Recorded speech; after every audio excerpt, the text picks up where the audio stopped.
nakikiusap po ako sa ating mahal na Pangulo na yun po matagal na namin hiningin clemency, ibigay na po niya.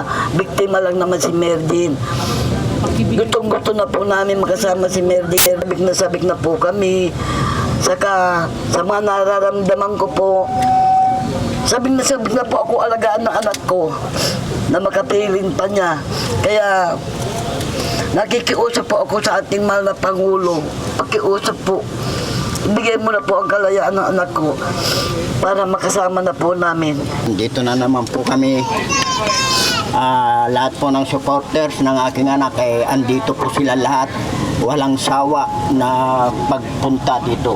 Kaya kami po ay humihingi ng tulong po sa inyo na sana po hanggang hindi makalabas yung aking anak andyan po kayo para hindi po kami hinaan ng loob.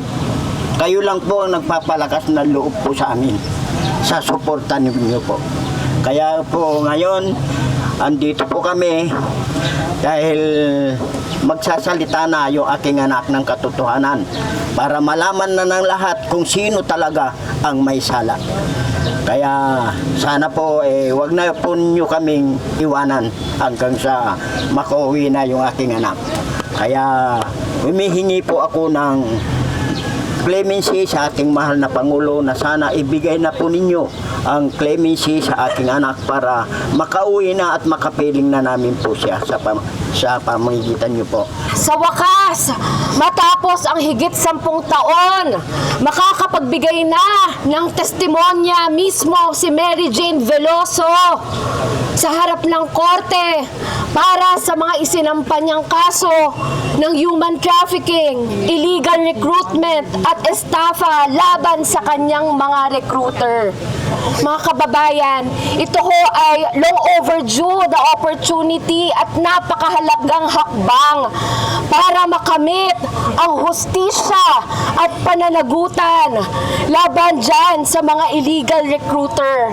At ito din ay malinaw na indikasyon ng matagal na nating sinasabi at ipinapaglaban na si Mary Jane Veloso ay hindi isang kriminal. Si Mary Jane Veloso ay biktima ng human trafficking.